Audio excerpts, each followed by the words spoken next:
Hi guys. I wanted to kind of come to you just kind of in a raw and real way. This is the day after returning from our trip to Los Angeles, and I've had a few conversations with family members, and I felt the need to kind of come on and just kind of unplug with you and just kind of be pretty raw and be kind of honest or we're always trying to be honest, but sometimes in my hope of making sure that I keep Tony's dignity, sometimes I don't say certain things or I really kind of restrict myself, and I'm not trying to embarrass Tony or anybody who has any dementia-based disease, but there are things that happen in the process of diagnosis. You go through a lot, and then on a day in and day out basis, it's not like you get the diagnosis and then all of a sudden the symptoms stop. Everything is progressive. So I just wanted an opportunity to kind of talk to primarily our friends and family. That's what we do these for, to kind of give everybody a little bit of information in a very real way. So one of the things that has been said is, I don't see the disease in Tony. Well, what are you comparing that to? What are you comparing that to? Are you comparing it to someone that you met that was in late stage that has been diagnosed with this and they're 10 years in? Are you comparing him to somebody who's 88 years old? Because this disease, when you are under 65, and Tony is on most definitely the younger end, although not the youngest, surprisingly. There are people, and I have to reiterate this, and I'm tired. If you're tired of hearing me say this, I apologize, but we're really trying to get the word out that there are people who are in their 30s who have this disease. Alzheimer's or other dementia-related diseases. There you go. But I have to say that this disease looks differently on somebody who is 40 something than it does somebody who's 70 something or 80 something. And I'm not angry. It just means that we are not doing our job in educating people enough in our life so that they understand. There is not a textbook description that covers all of the symptoms that a person has with a dementia-based disease. There are 54 different diseases under the umbrella of dementia. Alzheimer's is one of them, obviously, that everybody kind of knows about. Parkinson's is another well-known one. We do not have a specific label for Tony's dementia as of yet, which is a frustration. We have gone to, I have lost count how many doctors we have gone to. We have seen multiple neurologists. It took almost 3 years for us to actually be heard and for them to not chalk it up to other things. And I need for people to understand how frustrating it is, because they're like, oh no, it's not this, it's not that. You must have a rare migraine. You must have sleep apnea. And you're like, okay, well, let's try that label out for a while and let's try some of that medication. And then it's not working. And they're like, and stumped. And they make you feel like you're lying, and it's very frustrating to then be at this point of having just this umbrella, the dementia umbrella, and people that are in your life are like, well, I don't understand. So part of me wants to say to you, please educate yourself. Please pick up a book. We have many that we can suggest to you. Make sure that you are educating yourself, because this is rampant in other families, and you owe the person in your life that has this, you owe it to them to educate yourself. So I just wanted to kind of touch on that. And for our friends that are asking the questions, that's totally fine. That's what we want you to do. We want people to ask us questions. There's so many times that somebody will go, I'm sorry I'm asking this. Don't say sorry, ask it. If you're my friend, you've earned that right to ask the question, because if I don't know, then I'm going to tell you, I don't know. But we're going to shoot the truth at you. But if we think that you already know, we're not going to say anything. So please ask. So I want to kind of say that when we go out on outings, if we go on a trip for the Alzheimer's Association, or if we just go out to dinner with friends, there is a whole process that happens here at home that nobody sees except for those that are in the building.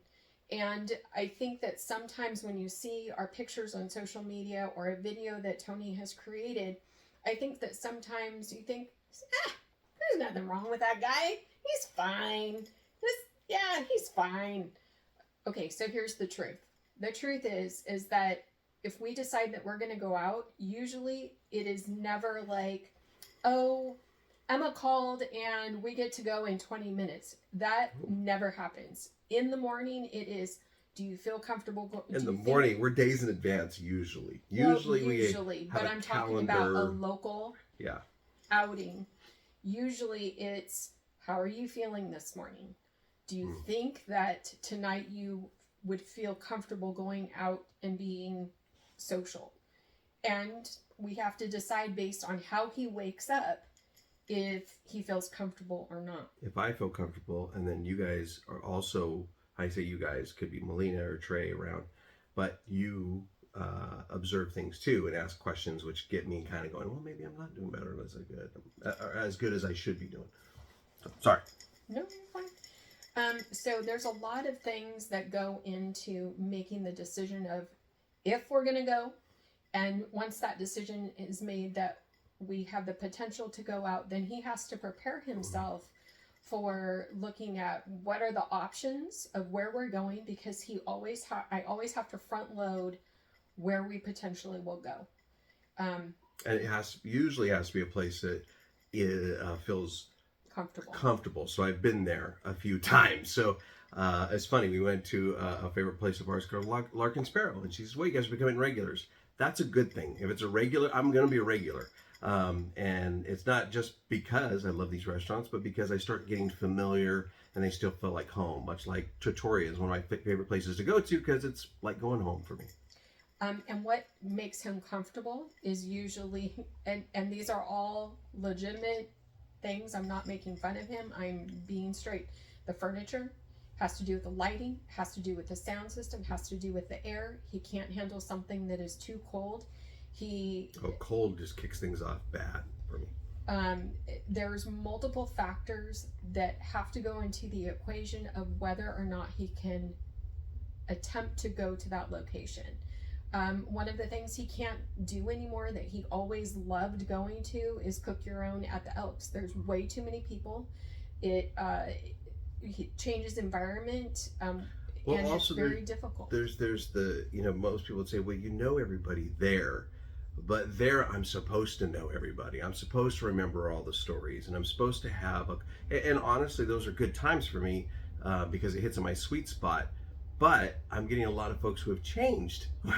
We all age, and we all gain weight or lose weight. Doesn't matter. For me, I remember you the way you were maybe 10 years ago, maybe sometimes even 15, 20 years ago. So when I see you, you may look different, so I may not recognize you.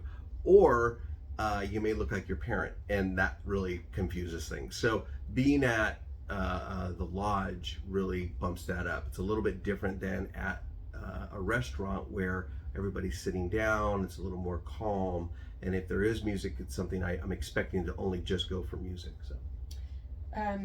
So dealing with those things, and when he's talking about the sweet spot, not everybody understands what that means. So Tony's memory, his long-term memory is quite good still.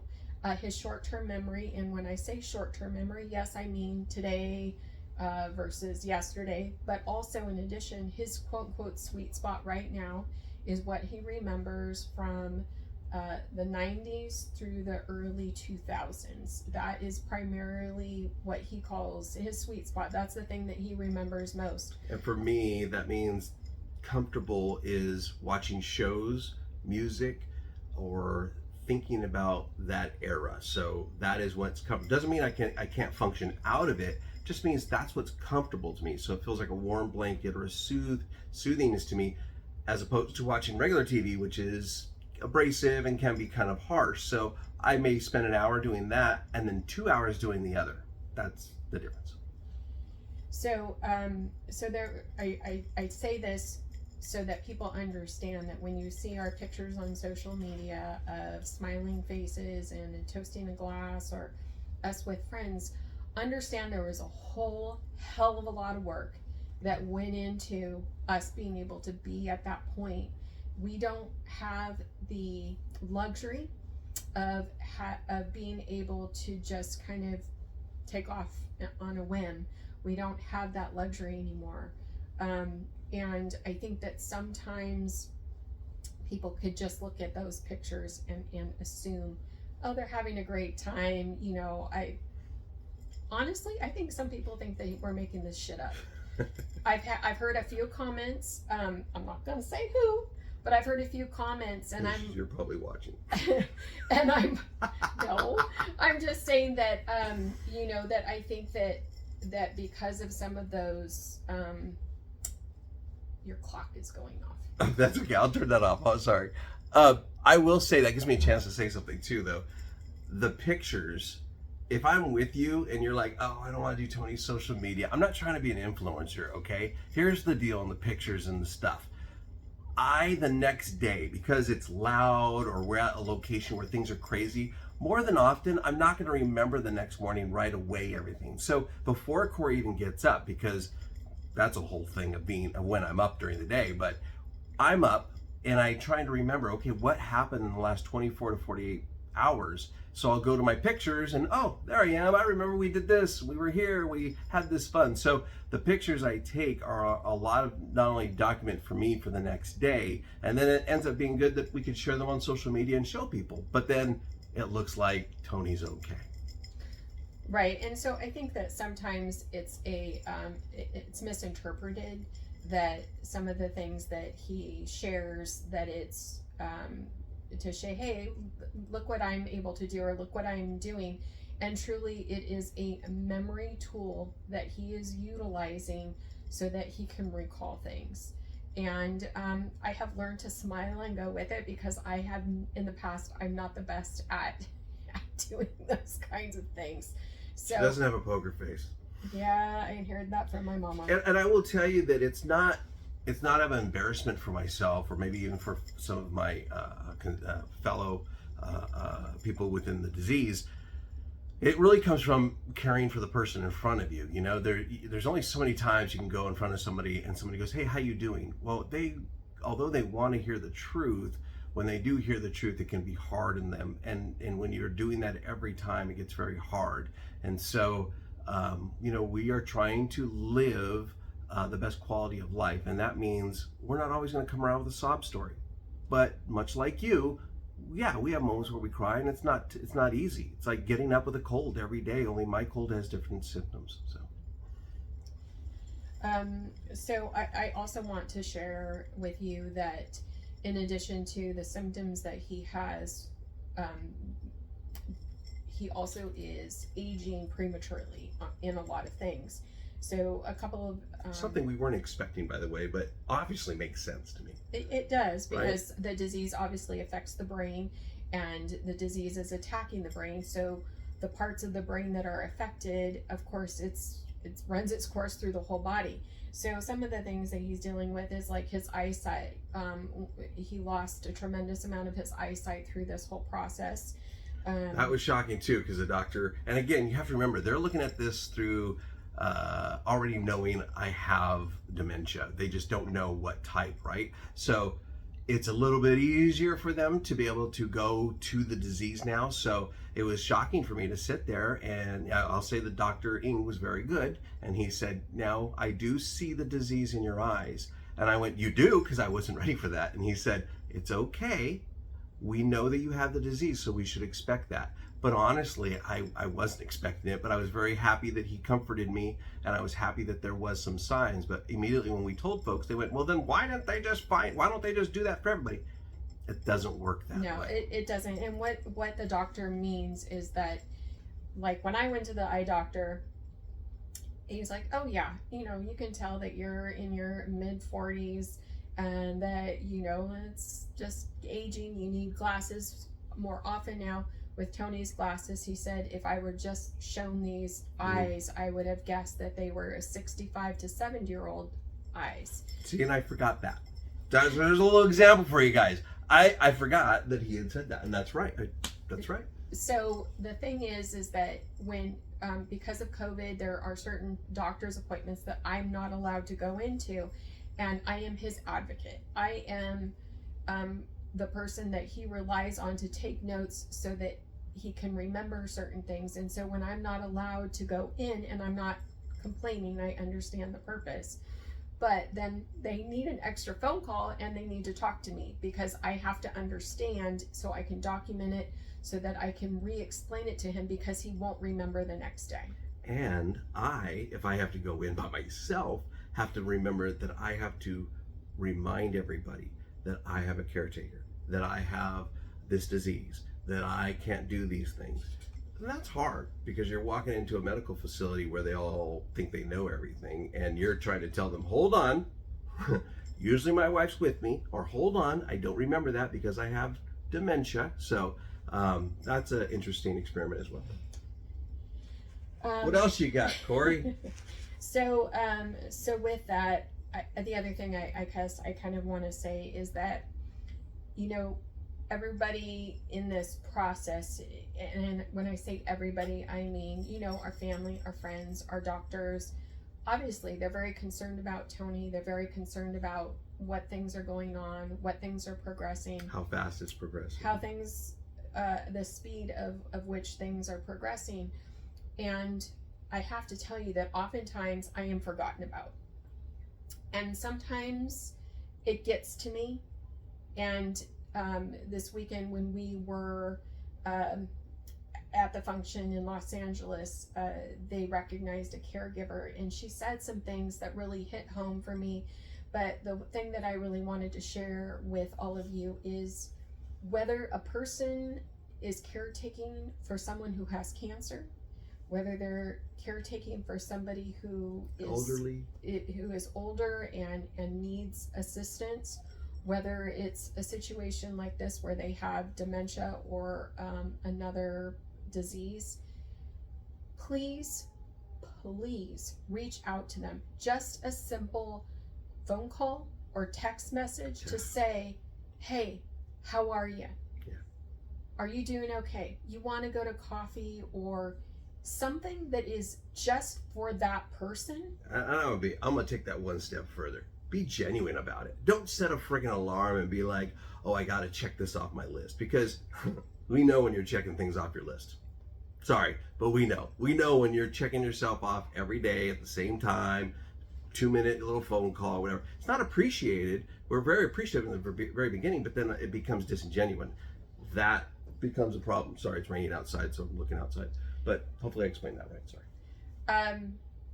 So I guess what I want to say is that, yes, most days I'm okay, but there are times of great loneliness because you're managing your entire life, not only for yourself, but you no longer have the assistance usually of your partner that you counted on. If it's a husband and wife situation, that person can no longer help you with many things.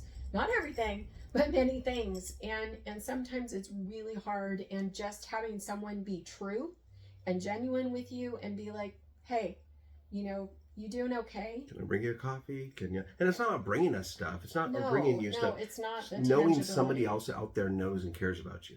That's really it at the end of the day. Knowing somebody else out there is going, wow, I hope that person's okay because I know they're taking care of another person. It's just being human.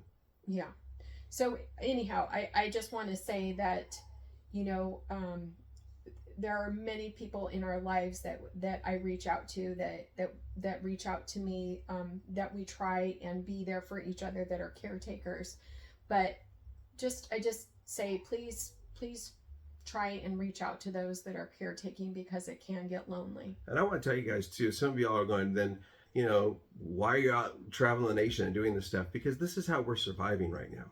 So it's almost like you don't know because you're not here, right? But this is how we're surviving. This is how we're finding our way to advancements in medicine. This is how we're getting support groups. This is how Kori's getting change in the world for not only herself, but other 6 million caregivers out in America. So I know it's tough because you guys might think, well, they seem to be doing fine, they're traveling, but no, it's hard. there's a cost. It is extremely hard on us both. But we think it's going to be worth it. We I do. We have to both look at it as an investment, not necessarily even for ourselves. But I will be honest with you and tell you that when this happened, I'm thinking for the future of my children and my grandkids. Yeah. Because this sucks. There is no other word to say, but this sucks. We have gotten robbed of a lot of things in our life because of this diagnosis. But I choose not to focus on that.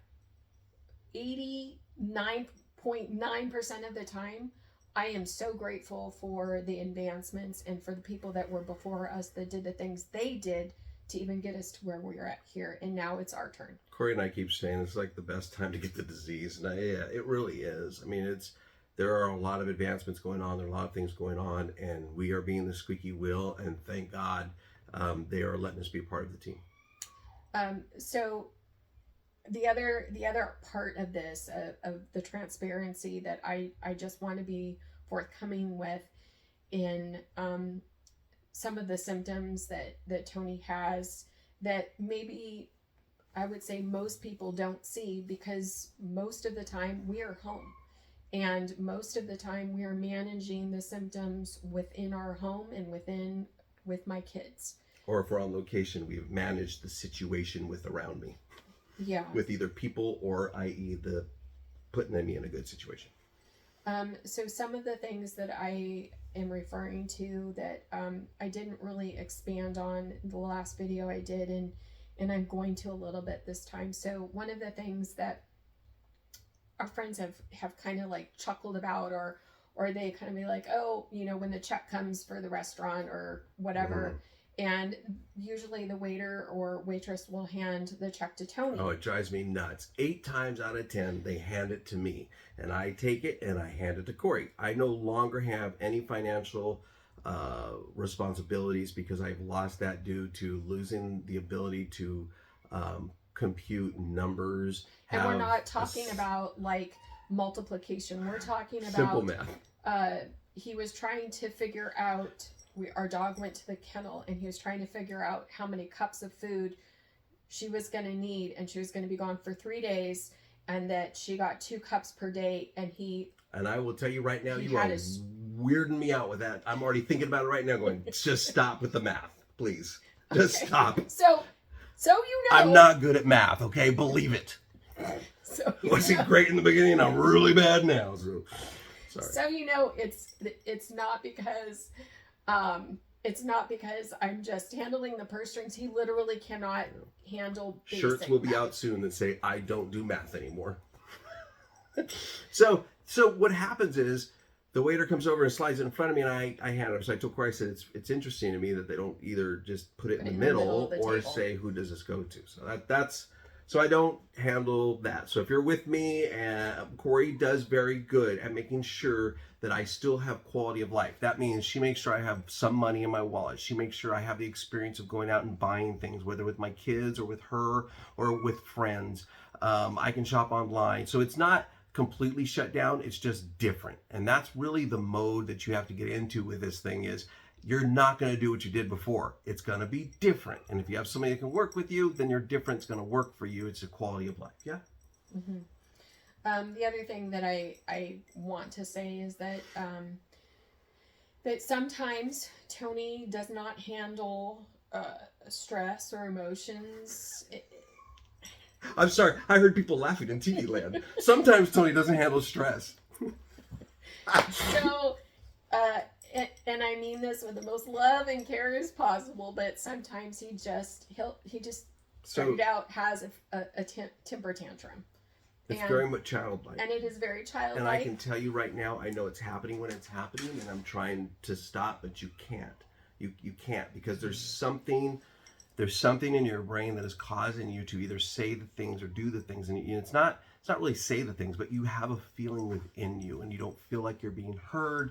This comes from possibly moments of, gosh, I've said this several times and I thought she heard me, or it could be anything. So in your brain, it's all made up. So Kori has to have the patience to go, okay, he's feeling a little elevated right now and he's feeling a little angry. So, and I have promised her to communicate and say, look, I'm not feeling myself. I'm feeling angry today. And we've found non-pharmaceutical ways to calm myself down, whether it's walking, exercise, coloring, whatever it is. And we institute those in our lives. And when she says about going out or traveling, yes, we have to take those on the road. Yes, we have to do those as part of the day to get ready to go out. Very complicated situation, but we're working it out. Um, so I don't want to just slide past explaining that temper tantrums. I'm an asshole. So here's the thing. Sorry, we say we're going to be real. At 3 o'clock, I get something called sundowners. Okay. I did not know what sundowners was, so I'm going to do my best to explain it to you. There are changes inside of me that will cause physical changes to happen outwardly as well. Okay. It starts usually every day with getting cold. If you've ever been cold on the very core of you on the inside where you have to go take a shower, or you just, a jacket isn't going to do it, that starts every single day, somewhere between 3 and 4 o'clock, I'm guessing. Mm-hmm. Okay. It can start earlier if I'm heightened by some emotional stress or something happens. So that's just luck of the draw. Or if it's just one of those days. That's why Kori was saying earlier, we get up and go, hey, how you feeling? Right? So that's what we're looking for. How's your brain fog? How's things going? Because brain fog's going to contribute to also feeling that way. Then the next fun thing that happens is you're cold, but you start to sweat, right? So it's like having a flu. So once that starts happening, then your gurgling stomach starts to bubble. This happens to me. This doesn't happen for everybody with sundowners. These are just my symptoms. So then the gurgling's blah, blah, blah, blah, blah, blah, right? So I got all that going, and that, if you felt that every day at 3:30, would you be happy? Would you feel like having a good time? No. So that kind of contributes to it, but there is that I'm not mad at her, right? And that's the way it comes across. If she says something, I'm not mad at the situation of what she told me. I'm mad because I've lost control of my body, and I know that by the symptoms that I'm feeling. The biggest symptom that is the outwardly, that is one of the last, that is usually the first that everybody sees, is I start to shake. Okay. And it could be moving back and forth. For me, it's my legs that start out, and then my arms start kind of flaying around and going and doing stuff. And I still have all the other things. So we've come up with some, again, non-pharmaceutical ways of correcting that every single night. And it's not so much correcting it as it is managing it every single night, whether we are here, whether we are in Orchid, or whether we are in some other part of the United States. Has to be done every single night. And we have to think about that on the way there, either weeks, days, or months in advance. Did I explain sundowners correctly? And sundowners is different for everybody. But that's his sundowners, and what happens to him. For my, there is one other thing. There's the one thing that started the sundowners. There is an anxiousness, a fear of doom. And so what I will do is start saying, Kori, are you okay? And she'll go, yeah, I'm fine. And I'll ask, how's Melina? I'll check in with Mo. I'll call Trey. I'll make sure Maddie's fine. All my people, if I know they're okay, then that will allow me to calm down. If I don't start hearing from them, or if I start feeling like, ooh, something happened to Kori, she's angry, she's not talking to me when she's really just reading something, that could escalate things very quickly and make me, again, a not so nice guy. So I'm not making excuses. I'm just telling you why. And we have had this discussion many a time, and we have decided to continue to try to manage it these ways, and we're doing the best we can. Sundowners for both my grandmas, because as I have shared before, my nanny had dementia and my grandma Alice had Alzheimer's. My grandma, my grandma Alice started having delusions where she felt that people were trying to break into her room. She thought that people were trying to kidnap her at night. And there were just things that weren't actually happening, but it's kind of what happens usually at night. And my nanny, she would get very fussy and she would get depressed. At times when she would get heightened. One time in particular, she took her dentures out of her mouth and hurled them across the room. So every person's sundowners looks different, and there are a lot of similarities for many, but it also can be based on their age. It can be based on what is going on, if they are able to still speak, because with many dementias, they're not able to speak anymore, and that frustration level comes out in physically acting out and sometimes trying to harm people. So I wanted an opportunity to just be as direct as possible and kind of try and explain some of the things that we are attempting to manage. And our hope in all that we do is to bring light to early onset and how very different this looks in a regular life where we both had careers, we both had raised children, and how different it is for us. And y'all have to understand that you're not alone. Like if you're out there and you're like, oh man, I feel bad. I just figured, this, that, and I didn't know it'd get under 65. Don't feel bad, because we are dealing with world-renowned doctors. We are dealing with a nation. We are dealing with cultures. We are literally doing this every day, educating people. The biggest thing you can do is, like Kori said, educate yourself and then educate somebody else next to you that you love. That's the biggest thing you can do. You share this video, you can do that, okay? That's how you pay it back, because the more we talk about it, and that's what they talked about the play, the more we talk about this, especially our cultures that are people of color, they need to be talking about this, not being shameful anymore. We all know we take care of our own, but we get a little shameful, right? We can put them off to the side. It's time to bring them out and let them be part of the party and let them have that quality of life again. The one thing I want to add to this, and they brought up at the play that we went to, and I was like, dead on, this is exactly what we tried to instill when I was teaching in the classroom with especially my autistic children, is that yes, we need to still be accountable for what's going on in reality, right? And what we deal with in the real, quote unquote, real world. But we have to go to where the person is at and help them to manage within that world that they're dealing with at that moment. We got to stop taking them out of these cities and making them go to the big cities. It's got to happen in your churches. It has to happen in our hospitals. It has to happen in our community centers. They have to have that change, that quality of life. Everybody deserves to have what I have, which is a community where they can do things. But medically, we also need that advancement in our communities as well, so that we don't have to go other places. So even going to, don't be combative with the person that you're trying to talk to and say, no, remember, this is what happened. You're not remembering that. Why aren't you remembering that? Being combative and telling them that they need to remember, or why don't you remember, that is not helpful to the person either. And I just want to say that try to treat the person that you are dealing with the most dignity and respect as possible. And it bodes to say it again, educate yourself. Educate yourself, educate yourself, educate yourself. I think we only have a few minutes left, so before we go, I just want to kind of touch base with the medication, lecanemab, or some people say lecanemab. It is the medication that it seems like it will be perfect for me, but we obviously won't know until I take it and see how things go. Why is it perfect for me? It's because of my stage.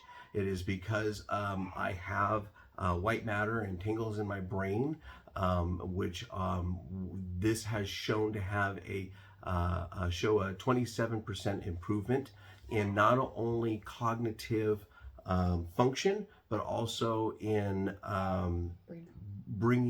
taking away the tangles as well. So this is very exciting, but there's more medicines behind this that can help. We need more science to come through. We need the money to come through for that science. But more importantly, we need our government, we need Medicare to approve it so that everybody in America, it doesn't matter where you are, but if you have this disease, you can get this medication. You deserve to have it.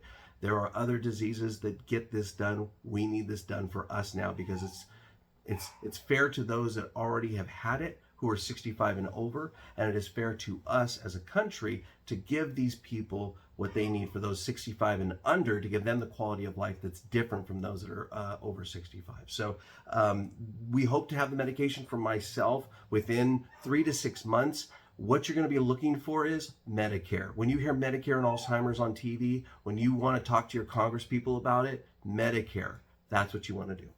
Sorry, were you bumping me? Yeah, we gotta. Okay, I gotta wrap it up. I gotta go because the boss says I gotta go. So, did you tell him everything you needed to tell him? You guys, thank you so much for all that you do. We're not complaining. She's not complaining. She's telling you the truth to help you and the people you love. Thank you for what you're doing. Thank you for listening. Yeah. All right, bye guys.